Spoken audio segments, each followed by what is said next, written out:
ரஷ்ய அதிபர் Putin India வந்துள்ள நிலையில் பிரதமர் நரேந்திர மோடி நேரில் சென்று வரவேற்றது தொடர்பாகவும் ரஷ்யாவில் தமிழர்களுக்கு உள்ள வேலை வாய்ப்புகள் தொடர்பாகவும் தந்தி டிவிக்கு பிரத்யேகமாக பேட்டியளித்துள்ளார் தென்னிந்தியாவுக்கான ரஷ்ய துணை தூதர் வெலரி கோட்ஜெவ். அதனை பார்ப்போம்.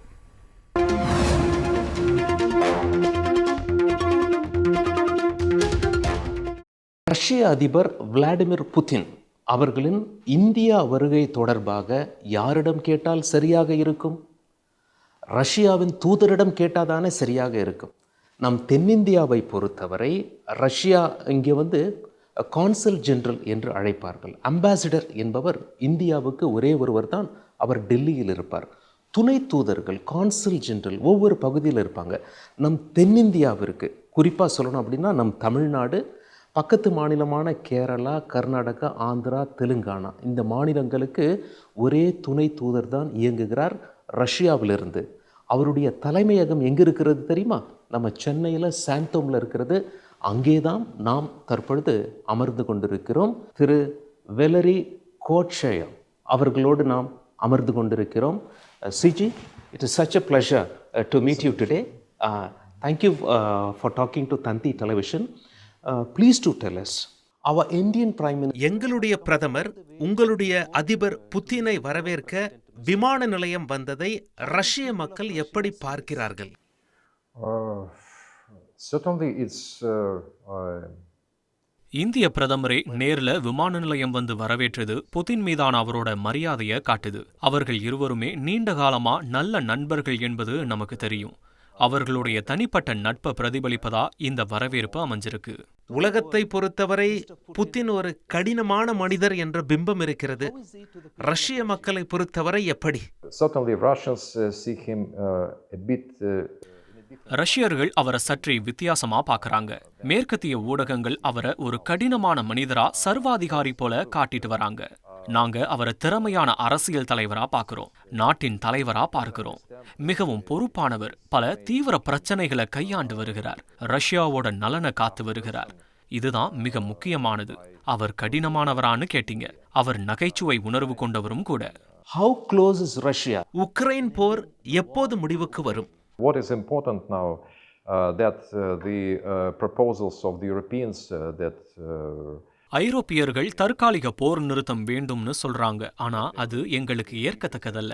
எங்களுக்கு நிரந்தர அமைதி வேணும். தற்காலிகமா போர் நிறுத்தப்பட்டு மீண்டும் போர் நடப்பதை நாங்க விரும்பல. நிரந்தரமான அமைதியை கொடுக்கக்கூடியதா இந்த ஒப்பந்தம் அமையணும். மேற்கத்திய நாடுகளுடனான எங்களுடைய எதிர்காலத்தை கருத்துல கொண்டு இந்த ஒப்பந்தம் அமைய வேண்டும்னு நாங்க விரும்புறோம். And CG, தந்தி டிவி வாயிலாக தமிழக மக்களுக்கு உங்களுடைய செய்தி என்ன? Yes, and certainly I would be happy if தமிழ்நாட்டிலிருந்து அதிக நபர்கள் ரஷ்யாவிற்கு வந்தா நாங்க மகிழ்ச்சி அடைவோம். குறிப்பா விளாடிவோஸ்டாக் கடல் மார்க்கமா சென்னையும் விளாடிவோஸ்டாக்கும் இணைக்கப்பட்டிருக்கு. நான் தமிழக மக்களை ரஷ்யாவுக்கு வரவேற்கிறேன். அதிகமான நபர்களுக்கு விசா கொடுக்கும் முயற்சியை நாங்க முன்னெடுக்கிறோம். நான் தமிழ்நாடு உட்பட 5 தென்னிந்திய மாநிலங்களுக்கு ரஷ்யாவோட சார்பா பொறுப்பேற்று இருக்கேன். இங்க கல்வி தரமானதா உள்ளது என்பதை நான் கண்கூட பார்க்கிறேன். திறன் மேம்பாடு சிறப்பா இருக்கு. நாங்க ஆட்கள் பற்றாக்குறையால அவதிப்படுகிறோம். எனவே இந்தியர்களோட திறமை எங்களுக்கு தேவைப்படுது. தமிழர்கள் நட்பு பாராட்டக்கூடியவர்கள் மற்றும் நம்ப தகுந்தவர்கள் என்பது என்னோட கருத்து. எனவே நாங்கள் இந்தியர்களை வரவேற்கிறோம். they were really impressed.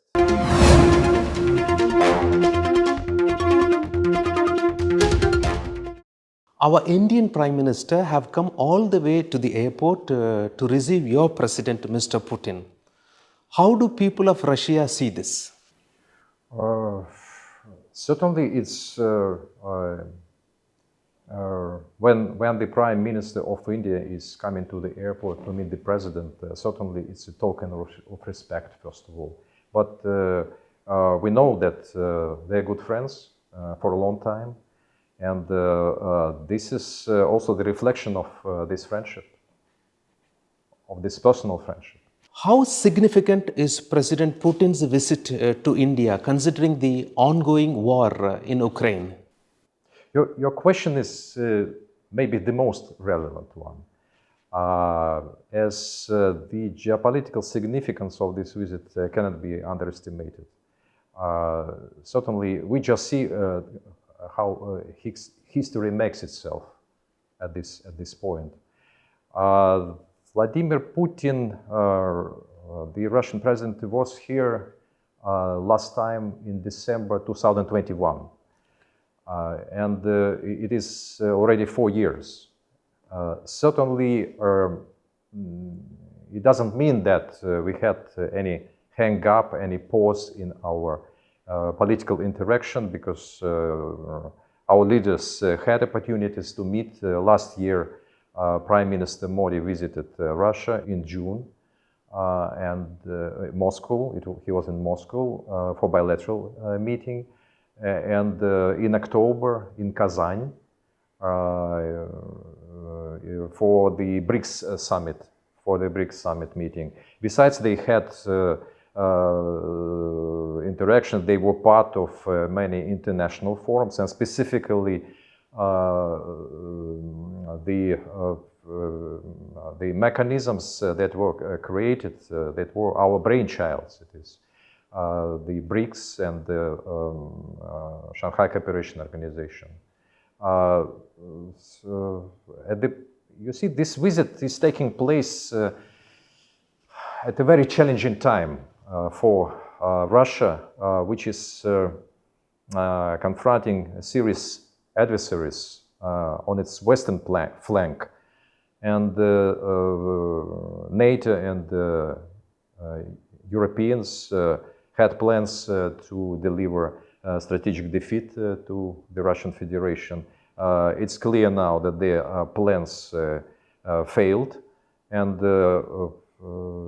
now we see the peaceful efforts initiated by the United States President, and we will see how all this unfolds. And anyway, the peace in Ukraine, when it is achieved, it will be certainly an important element of the new equation within the emerging world order. I think this visit also should be seen, and it is seen already by many experts through this lens. Is the America's pressure a real threat to the growing India-Russia relationship?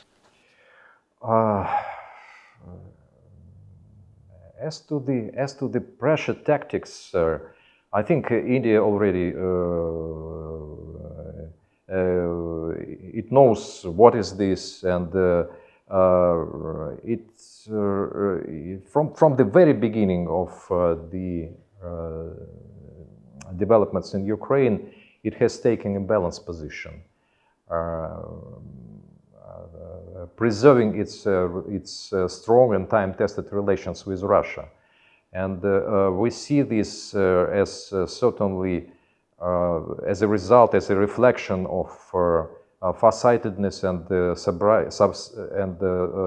sobriety and sober approach of the Indian leadership, and also the reflection of the demonstration of the internal domestic Indian consensus, political consensus with regard to development of relations with Russia. But in fact, I think this pressure also should be considered through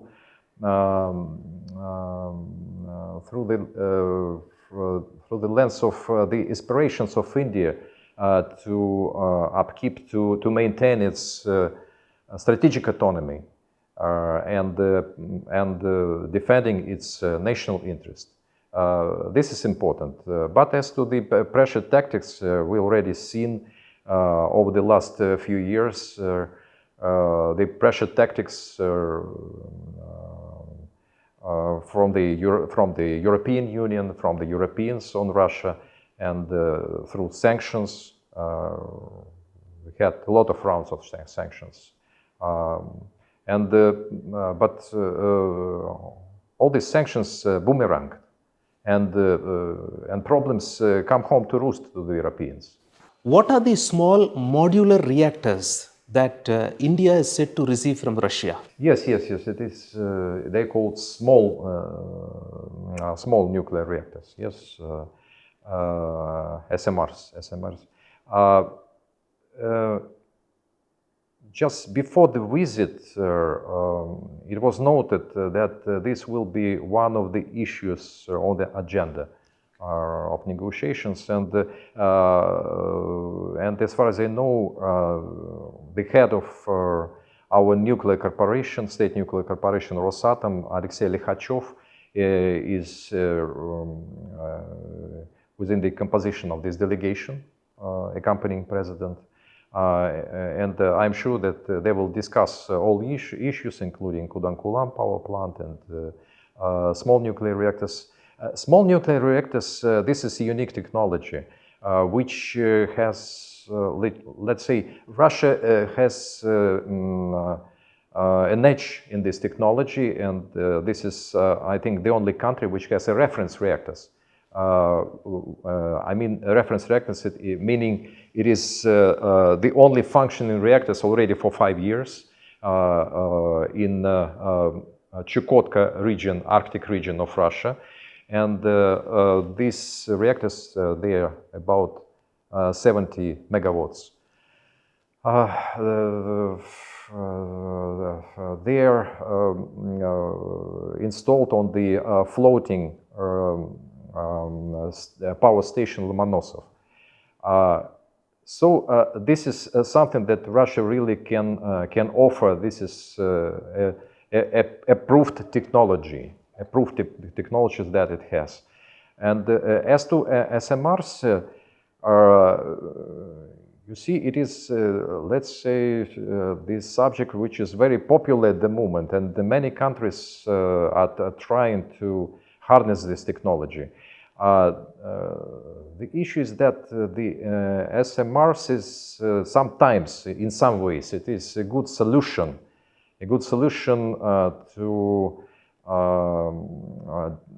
to economic development of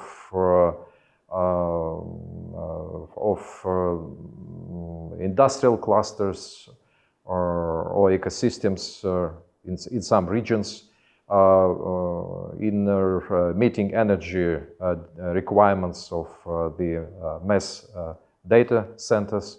There are a lot of applications for this could be.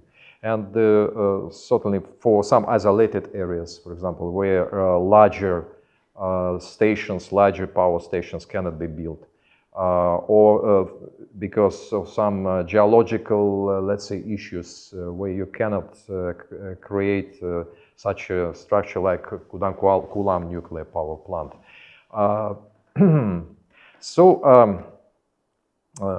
From this point, certainly SMRs, it is a good solution, and it could be instrumental in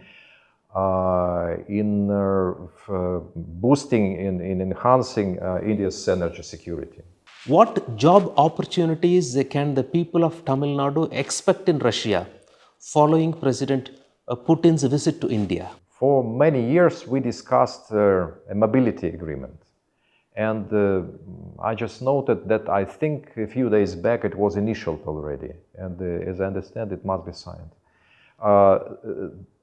That would be a very important milestone, I think, because certainly it will open more opportunities for not only for Tamil Nadu, but for other states. But just being here in Tamil Nadu and in my charges, 5 states in the south of India, I could see with my own eyes that you have a perfect educational system, specifically in training skilled force and engineering specialists. And this is something that we really need. Russia has some problems with labor force, and we certainly are interested in recruiting more Indian people. As we should also take into account that Indians are very friendly people, you see, and we feel this even working here. I feel this trust and friendliness and warmth from the people of Tamil Nadu and other states in the south. So from all points, Indians is a good choice for Russia to recruit, to provide opportunities to Indians, to Indian nationals. And besides, over the last year or two, we have increased already, considerably increased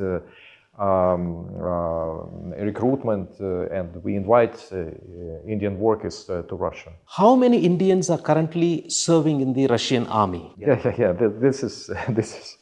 This is the question a bit above my payroll, I would say. But you see, I can tell you one thing that this issue was raised by at the summit in Moscow June last year, and after the summit, just the instructions were given to our authorities, and most Indians were demobilized, as far as I know. But as to maybe, I don't know what are the figures, and who maybe some people could voluntarily could have joined this. I don't have any information about this. But I've seen reports also here about some people recruited by dishonest recruiters, but I can tell you that it's not connected to the Russian military, because Russian military has never recruited anybody by force. I think, you see, first of all, this is not quite my question. This is the question that should be asked the embassy of India in Moscow, which is dealing with this issue. The leader of opposition in India, Mr. Rahul Gandhi, says that the visiting dignitaries are not allowed to meet him. But the government says it is up to the visiting dignitaries to meet whomsoever they want. What is your take on this? Look, this is, in fact, this is your internal matter, and we have a policy of not interfering into domestic affairs of any country. And certainly this is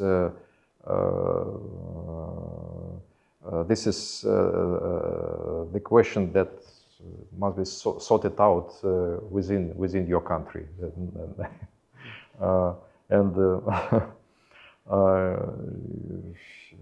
So this is what can I say about this. Yeah. To the world, Mr. Putin is a tough person. How is he to the people of Russia?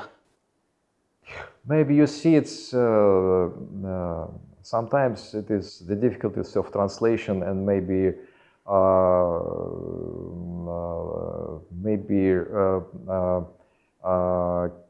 cultural differences, because certainly Russians see him a bit in a different light than he can be seen maybe outside.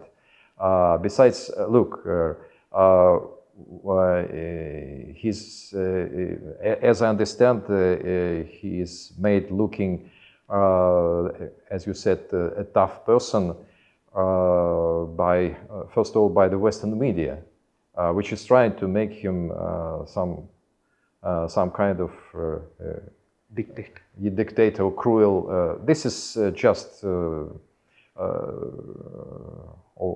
This is just, let's say, within this notion of that was raised, that is promoted by the West, of a conflict between democracies and autocracies. We just do not take it, and look, I don't know personally. I don't know him personally, but I think from the point of even people around me, I can tell you just that we considered him as a very capable political leader and the leader of the country. And he's a serious person. He's a serious person who is addressing many serious problems, many serious issues, and defending his own interests of his own country. And this is the most important thing. And secondly, when you're talking about his toughness, I would say he has a very good sense of humor. How close is Russia in ending the war on Ukraine? As I already mentioned, we see the peaceful efforts pushed forward by the Americans, and certainly we are ready to discuss all the proposals regarding this, and the last proposal of 27 plan of 27 points. You know, I would not jump the gun. I cannot presage when all this will come to an end. But anyway, it will come to its sort of logical end, as I understand.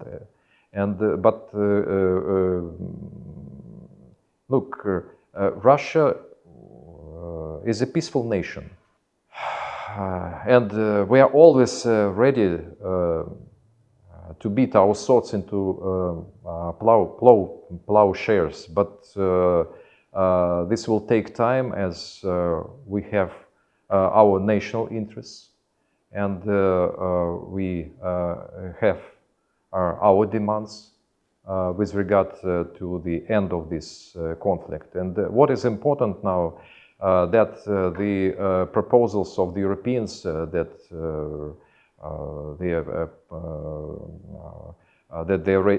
issues that they're raising about ceasefire, it's not something that acceptable for us. First of all, because this ceasefire could be only a pause in the conflict. We want a durable peace. This is the difference. If you have a ceasefire and in 3 years you have the resumption of the conflict, then this ceasefire will be futile. So what we need, it is a long-standing, durable agreement that will fix our relationship with the West for the future. And CG, your message to the people of Tamil Nadu through Thanthi television. Yes, and certainly I would be happy if more Tamil Nadu people will go to Russia, visit Russia, and specifically Vladivostok, taking into account our mega project, which we have floated, and we have support from our leadership in promoting this project. It is Chennai-Vladivostok maritime route. So I welcome all the Chennai people to go to Russia, because all my Tamil Nadu friends who visited Russia over the last year, they were really impressed to see such a beautiful and friendly country, and specifically to the Indian people. We will have more, let's say, more liberalized visa regime between our countries. I think we are moving in this direction. Arrived here in September last year. I was really taken and impressed by the warmth of the people here, and by the how I was received very warmly here. And certainly I just would like to have more cooperation, more people-to-people contacts, more business contacts between Tamil Nadu and Russia. This is my my personal willing, and this is my task at the same time to bring it into some fruition. And certainly we will work to expand our cooperation with Tamil Nadu. Thank you so much for talking to Thanthi TV CG. It was such a pleasure interacting with you. Thank you so much. Thank you.